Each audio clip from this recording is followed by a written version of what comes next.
بسم الله الرحمن الرحيم. ياسين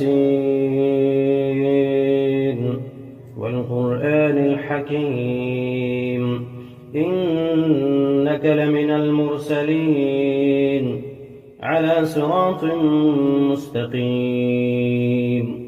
تنزيل العزيز الرحيم لتنذر قوما ما أنذر آباؤهم فهم غافلون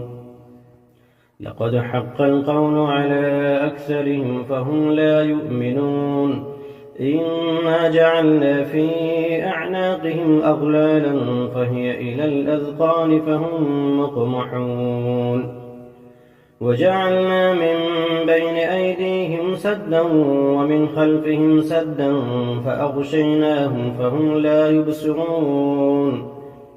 وسواء عليهم أأنذرتهم أم لم تنذرهم لا يؤمنون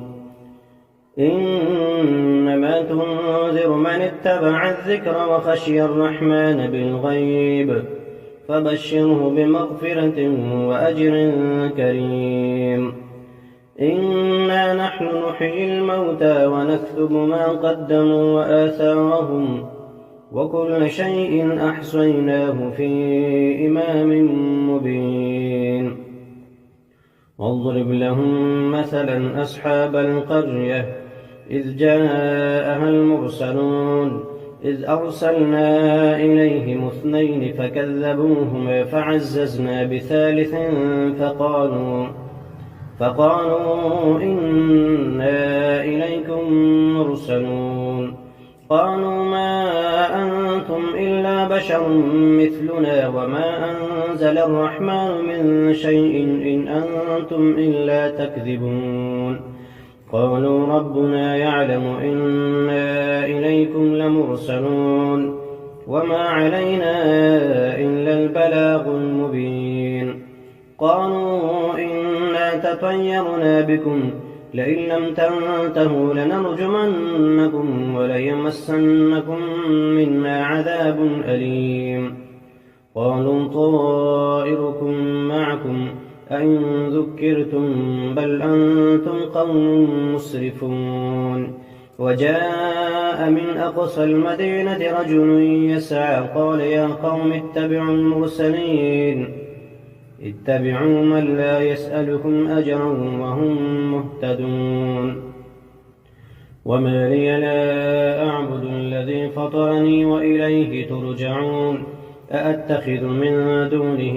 آلهة إن يردني الرحمن بضر لا تغن عني شفاعتهم شيئا ولا ينقذون إني إذا لفي ضلال مبين إني آمنت بربكم فاسمعون قيل ادخل الجنة قال يا ليت قومي يعلمون بما غفر لي ربي وجعلني من المكرمين وما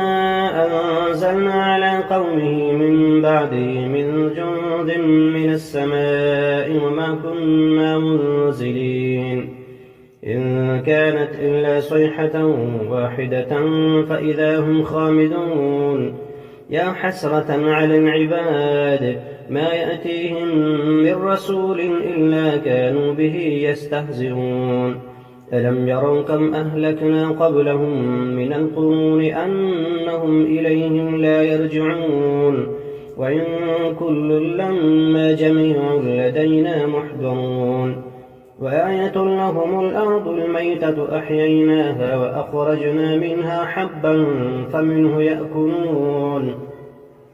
وجعلنا فيها جنات من نخيل وأعناب وفجرنا فيها من العيون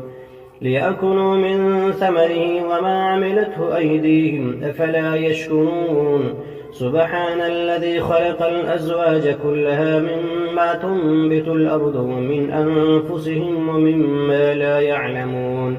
وآية لهم الليل نسلخ منه النهار فإذا هم مظلمون والشمس تجري لمستقر لها ذلك تقدير العزيز العليم والقمر قدرناه منازل حتى عاد كالعرجون القديم لا الشمس ينبغي لها أن تدرك القمر ولا الليل سابق النهار وكل في فلك يسبحون وآية لهم أنا حملنا ذريتهم في الفلك المشحون وخلقنا لهم من مثله ما يركبون وإن نشأ نغرقهم فلا صريخ لهم ولا هم ينقذون إلا رحمة منا ومتاعا إلى حين وإذا قيل لهم اتقوا ما بين أيديكم وما خلفكم لعلكم ترحمون وما تأتيهم من آية من آيات ربهم إلا كانوا عنها معرضين وإذا قيل لهم أنفقوا مما رزقكم الله قال الذين كفروا للذين آمنوا أنطعم من لم يشاء الله أطعمه إن أنتم إلا في ضلال مبين ويقولون متى هذا الوعد إن كنتم صادقين ما ينظرون إلا صيحة واحدة تأخذهم فهم يخصمون فلا يستطيعون توصية ولا إلى أهلهم يرجعون ونفخ في الصور فإذا هم من الأجداث إلى ربهم ينسلون قالوا يا ويلنا من بعثنا من مرقدنا هذا ما وعد الرحمن وصدق المرسلون إن كانت إلا صيحة واحدة فإذا هم جميع لدينا محضرون فاليوم لا تظلم نفس شيئا ولا تجزون إلا ما كنتم تعملون إن أصحاب الجنة اليوم في شغل فاكهون هم وأزواجهم في ظلال على الأرائك متكئون لهم فيها فاكهة ولهم ما يدعون سلام قولا من رب رحيم وامتازوا اليوم أيها المجرمون ألم أعهد إليكم يا بني آدم ألا تعبدوا الشيطان إنه لكم عدو مبين وأن اعبدوني هذا صراط مستقيم ولقد أضل منكم جبلا كثيرا أفلم تكونوا تعقلون هذه جهنم التي كنتم توعدون اصلوها اليوم بما كنتم تكفرون اليوم نختم على أفواههم وتكلمنا أيديهم وتشهد أرجلهم بما كانوا يكسبون ولو نشاء لطمسنا على أعينهم فاستبقوا الصراط فأنى يبصرون ولو نشاء لمسخناهم على مكانتهم فما استطاعوا مضيا ولا يرجعون ومن نعمره ننكسه في الخلق أفلا يعقلون وما علمناه الشعر وما ينبغي له إن هو إلا ذكر وقرآن مبين لينذر من كان حيا ويحق القول على الكافرين أولم يروا أنا خلقنا لهم مما عملت أيدينا أنعاما فهم لها مالكون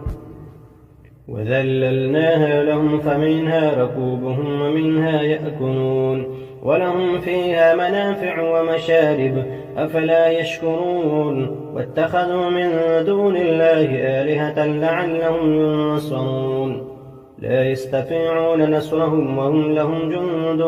محضرون فلا يحزنك قولهم إنا نعلم ما يسرون وما يعلنون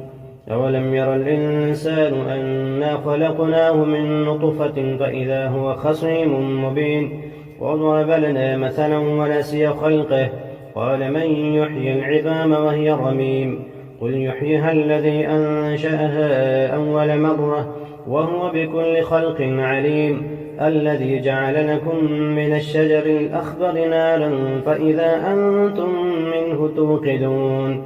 أوليس الذي خلق السماوات والأرض بقادر على أن يخلق مثلهم بلى وهو الخلاق العليم إنما أمره إذا أراد شيئا أن يقول له كن فيكون. فسبحان الذي بيده ملكوت كل شيء وإليه ترجعون. بسم الله الرحمن الرحيم. الحمد لله الذي أنزل على عبده الكتاب ولم يجعل له عوجا قيما لينذر بأسا شديدا من لدنه ويبشر المؤمنين الذين يعملون الصالحات أن لهم أجرا حسنا ماكثين فيه أبدا وينذر الذين قالوا اتخذ الله ولدا ما لهم به من علم ولا لآبائهم كبرت كلمة تخرج من أفواههم إن يقولون إلا كذبا فلعلك باخع نفسك على آثارهم إن لم يؤمنوا بهذا الحديث أسفا إنا جعلنا ما على الأرض زينة لها لنبلوهم أيهم أحسن عملا وإنا لجاعلون ما عليها صعيدا جرزا أم حسبت أن أصحاب الكهف والرقيم كانوا من آياتنا عجبا إذ أوى الفتية إلى الكهف فقالوا ربنا آتنا من لدنك رحمة وهيئ لنا من أمرنا رشدا فضربنا على آذانهم في الكهف سنين عددا ثم بعثناهم لنعلم أي الحزبين أحصى لما لبثوا أمدا نحن نقص عليك نبأهم بالحق إنهم فتية آمنوا بربهم وزدناهم هدى وربطنا على قلوبهم إذ قاموا فقالوا ربنا رب السماوات والأرض لن ندعو من دونه إلها لقد قلنا إذا شططا هؤلاء قومنا اتخذوا من دونه آلهة لولا يأتون عليهم بسلطان بين فمن أظلم ممن افترى على الله كذبا وإذ اعتزلتموهم وما يعبدون إلا الله فأووا إلى الكهف ينشر لكم ربكم من رحمته ويهيئ لكم من أمركم مرفقا وترى الشمس إذا طلعت تزاور عن كهفهم ذات اليمين وإذا غربت تقرضهم ذات الشمال وهم في فجوة منه ذلك من آيات الله من يهد الله فهو المهتد ومن يضلل فلن تجد له وليا مرشدا وتحسبهم أيقاظا وهم رقود ونقلبهم ذات اليمين وذات الشمال وكلبهم باسط ذراعيه بالوصيد لو اطلعت عليهم لوليت منهم فرارا ولملئت منهم رعبا وكذلك بعثناهم ليتساءلوا بينهم قال قائل منهم كم لبثتم قالوا لبثنا يوما أو بعض يوم قالوا ربكم أعلم بما لبثتم فابعثوا أحدكم بورقكم هذه إلى المدينة فلينظر أيها أزكى طعاما فليأتكم برزق منه وليتلطف ولا يشعرن بكم أحدا إنهم إن يظهروا عليكم يرجموكم أو يعيدوكم في ملتهم ولن تفلحوا إذا أبدا وكذلك أعثرنا عليهم ليعلموا أن وعد الله حق وأن الساعة لا ريب فيها إذ يتنازعون بينهم أمرهم فقالوا بنوا عليهم بنيانا ربهم أعلم بهم قال الذين غلبوا على أمرهم لنتخذن عليهم مسجدا سيقولون ثلاثة رابعهم كلبهم ويقولون خمسة سادسهم كلبهم رجما بالغيب ويقولون سبعة وثامنهم كلبهم قل ربي أعلم بعدتهم ما يعلمهم إلا قليل فلا تمار فيهم إلا مراء ظاهرا ولا تستفت فيهم منهم أحدا ولا تقولن لشيء إني فاعل ذلك غدا إلا أن يشاء الله واذكر ربك إذا نسيت وقل عسى أن يهديني ربي لأقرب من هذا رشدا ولبثوا في كهفهم 300 سنين وازدادوا 9 قل الله أعلم بما لبثوا له غيب السماوات والأرض أبصر به وأسمع ما لهم من دونه من ولي ولا يشرك في حكمه أحدا واتل ما أوحي إليك من كتاب ربك لا مبدل لكلماته ولن تجد من دونه ملتحدا واصبر نفسك مع الذين يدعون ربهم بالغداة والعشي يريدون وجهه ولا تعد عيناك عنهم تريد زينة الحياة الدنيا ولا تطع من أغفلنا قلبه عن ذكرنا واتبع هواه وكان أمره فرطا وقل الحق من ربكم فمن شاء فليؤمن ومن شاء فليكفر إنا أعتدنا للظالمين نارا أحاط بهم سرادقها وإن يستغيثوا يغاثوا بماء كالمهل يشوي الوجوه بئس الشراب وساءت مرتفقا إن الذين آمنوا وعملوا الصالحات إنا لا نضيع أجر من أحسن عملا أولئك لهم جنات عدن تجري من تحتهم الأنهار يحلون فيها من أسابر من ذهب ويلبسون ثيابا خضرا من سندس واستبرق متكئين فيها على الأرائك نعم الثواب وحسنت مرتفقا واضرب لهم مثلا رجلين جعلنا لأحدهما جنتين من أعناب وحففناهما بنخل وجعلنا بينهما زرعا كلتا الجنتين آتت أكلها ولم تظلم منه شيئا وفجرنا خلالهما نهرا وكان له ثمر فقال لصاحبه وهو يحاوره أنا أكثر منك مالا وأعز نفرا ودخل جنته وهو ظالم لنفسه قال ما أظن أن تبيد هذه أبدا وما أظن الساعة قائمة ولئن رددت إلى ربي لأجدن خيرا منها منقلبا قال له صاحبه وهو يحاوره أكفرت بالذي خلقك من تراب ثم من نطفة ثم سواك رجلا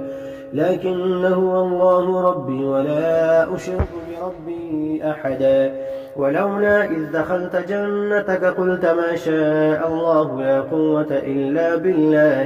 إن ترني أنا أقل منك مالا وولدا فعسى ربي أن يؤتيني خيرا من جنتك ويرسل عليها حسبانا من السماء فتصبح صعيدا زلقا أو يصبح ماؤها غورا فلن تستطيع له طلبا وأحيط بثمره فأصبح يقلب كفيه على ما أنفق فيها وهي خابية على عروشها ويقول يا ليتني لم أشرك بربي أحدا ولم تكن له فئة ينصرونه من دون الله وما كان منتصرا هنالك الولاية لله الحق هو خير ثوابا وخير عقبا واضرب لهم مثل الحياة الدنيا كماء إن أنزلناه من السماء فاختلط به نبات الأرض فأصبح هشيما تذروه الرياح وكان الله على كل شيء مقتدرا المال والبنون زينة الحياة الدنيا والباقيات الصالحات خير عند ربك ثوابا وخير أملا ويوم نسير الجبال وترى الأرض بارزة وحشرناهم فلم نغادر منهم أحدا وعرضوا على ربك صفا لقد جئتمونا كما خلقناكم أول مرة بل زعمتم أن لن نجعل لكم موعدا ووضع الكتاب فترى المجرمين مشفقين مما فيه ويقولون يا ويلتنا ما لهذا الكتاب لا يغادر صغيرة ولا كبيرة إلا أحصاها ووجدوا ما عملوا حاضرا ولا يظلم ربك أحدا وإذ قلنا للملائكة اسجدوا لآدم فسجدوا إلا إبليس كان من الجن ففسق عن أمر ربه أفتتخذونه وذريته أولياء من دوني وهم لكم عدو بئس للظالمين بدلا ما أشهدتم خلق السماوات والأرض ولا خلق أنفسهم وما كنت متخذ المضلين عضدا ويوم يقول نادوا شركائي الذين زعمتم فدعوهم ولم يستجيبوا لهم وجعلنا بينهم موبقا ورأى المجرمون النار فظنوا أنهم مواقعوها ولم يجدوا عنها مصرفا ولقد صرفنا في هذا القرآن للناس من كل مثل وكان الإنسان أكثر شيء جدلا وما منع الناس أن يؤمنوا إذ جاءهم الهدى ويستغفروا ربهم إلا أن تأتيهم سنة الأولين أو يأتيهم العذاب قبلا وما نرسل المرسلين إلا مبشرين ومنذرين ويجادل الذين كفروا بالباطل ليدحضوا به الحق واتخذوا آياتي وما أنذروا هزوا ومن أظلم ممن ذكر بآيات ربه فأعرض عنها ونسي ما قدمت يداه إنا جعلنا على قلوبهم أكنة أن يفقهوه وفي آذانهم وقرا وإن تدعهم إلى الهدى فلن يهتدوا إذا أبدا وربك الغفور ذو الرحمة لو يؤاخذهم بما كسبوا لعجل لهم العذاب بل لهم موعد لن يجدوا من دونه موئلا وتلك القرى أهلكناهم لما ظلموا وجعلنا لمهلكهم موعدا وإذ قال موسى لفتاه لا أبرح حتى أبلغ مجمع البحرين أو أمضي حقبا فلما بلغا مجمع بينهما نسيا حوتهما فاتخذ سبيله في البحر سربا فلما جاوزا قال لفتاه آتنا غداءنا لقد لقينا من سفرنا هذا نصبا قال أرأيت إذ أوينا إلى الصخرة فإني نسيت الحوت وما أنسانيه إلا الشيطان أن أذكره واتخذ سبيله في البحر عجبا قال ذلك ما كنا نبغي فارتد على آثارهما قصصا فوجدا عبدا من عبادنا آتيناه رحمة من عندنا وعلمناه من لدنا علما. قال له موسى هل أتبعك على أن تعلمني مما علمت رشدا؟ قال إنك لن تستطيع معي صبرا وكيف تصبر على ما لم تحط به خبرا؟ قال ستجدني إن شاء الله صابرا ولا أعصي لك أمرا. قال فإن اتبعتني فلا تسألني عن شيء حتى أحدث لك منه ذكرا. فانطلقا حتى إذا ركبا في السفينة خرقها قال أخرقتها لتغرق أهلها لقد جئت شيئا إمرا. قال ألم أقل إنك لن تستطيع معي صبرا؟ قال لا تؤاخذني بما نسيت ولا ترهقني من أمري عسرا. فانطلقا حتى إذا لقيا غلاما فقتله قال أقتلت نفسا زكية بغير نفس لقد جئت شيئا نكرا.